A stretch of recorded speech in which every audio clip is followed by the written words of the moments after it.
Current निकलेगा। Alpha current निकल रहा है, इसका मतलब क्या होगा, उसके एटॉमिक वेट में 4 की कमी हो रही है और उसके एटॉमिक नंबर के अंदर 2 की कमी हो रही है। तो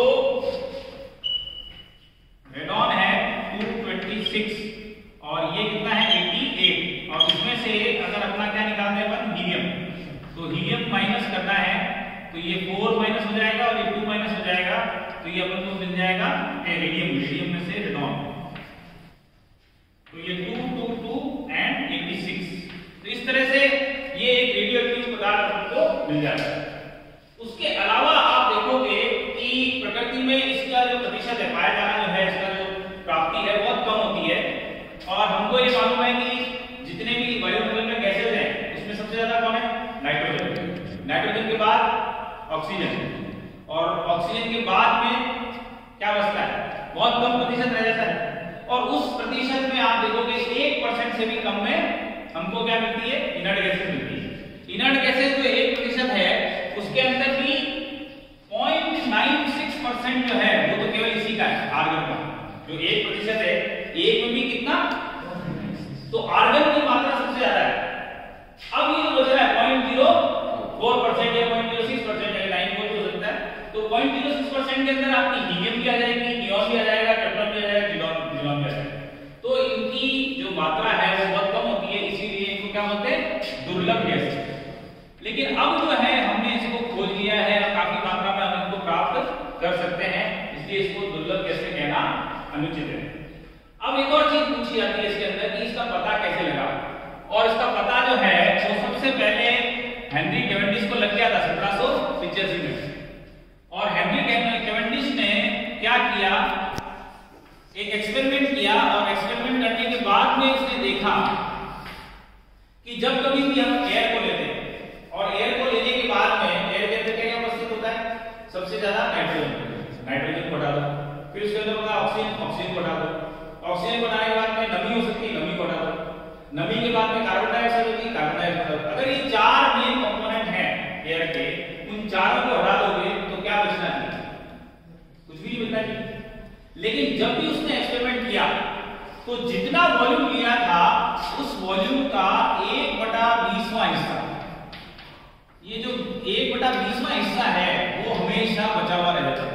उसने कई बार एक्सपेरिमेंट को दोहराया, और एक्सपेरिमेंट को दोहराने के बाद उसने क्या किया, एक्सपेरिमेंट क्या किया वो भी इंटरेस्टिंग था।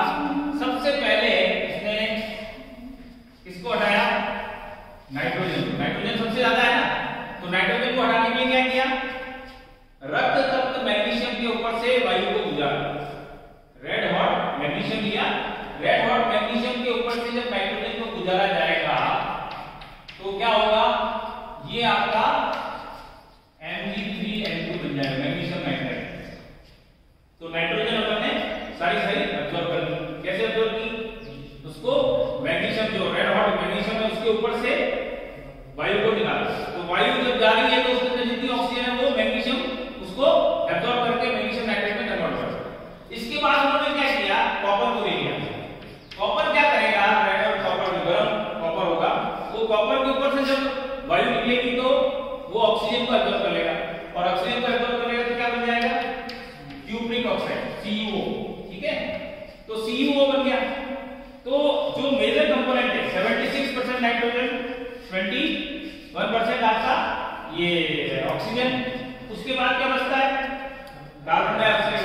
कार्बन डाइऑक्साइड के लिए उसने क्या किया, NaOH ले लिया, सोडा लाइम, और सोडा लाइम क्या करेगा, कार्बन डाइऑक्साइड को ऑक्सीजन करेगा, तो क्या बन जाएगा, Na2CO3 प्लस H2O,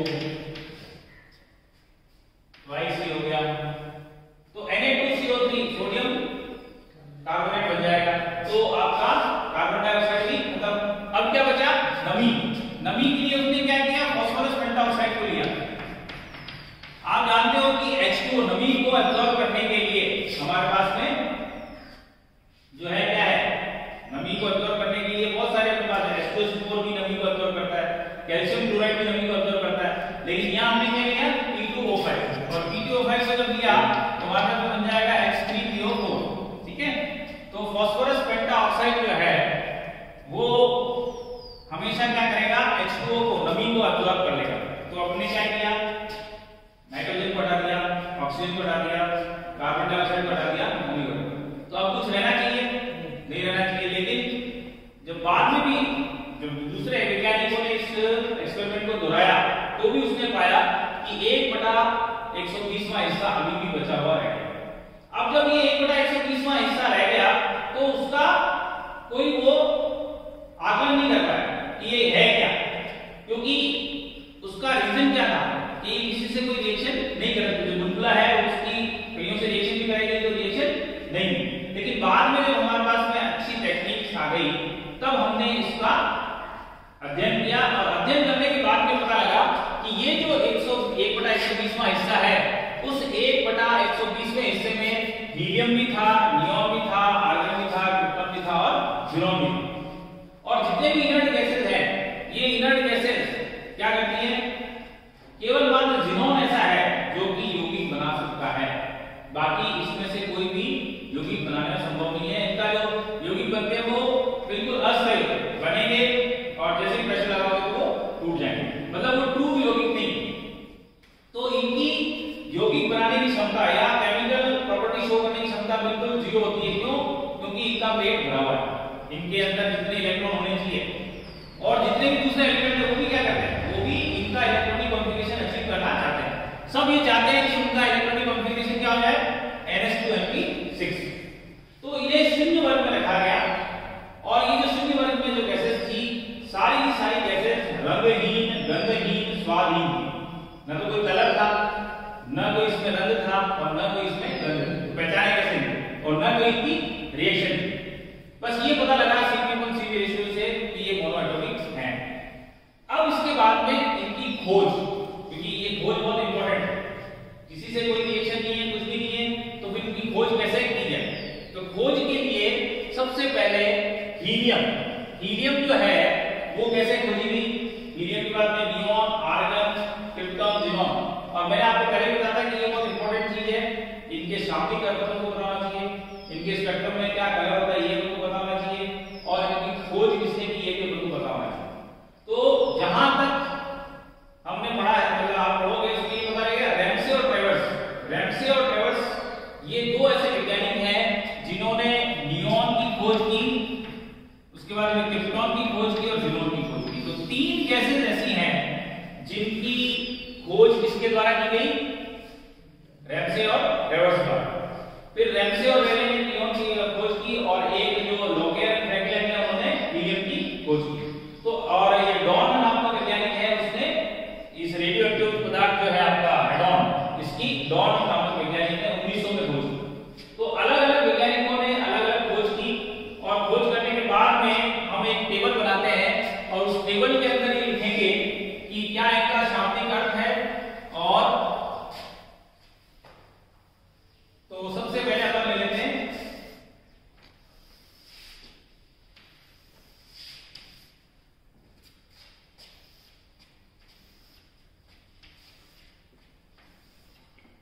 सबसे पहले तो ये सीरियल नंबर हो गया, उसके बाद में इनर्ट गैस और इनर्ट गैस का शाब्दिक अर्थ क्या है, मतलब इसका नाम ये क्यों पड़ा। तो शाब्दिक अर्थ के बाद में खोज करता के बाद में स्पेक्ट्रम का कलर, ये जो स्पेक्ट्रम की रेखाएं हैं, स्पेक्ट्रम की रेखाओं का क्या रंग है, स्पेक्ट्रम की रेखाओं का रंग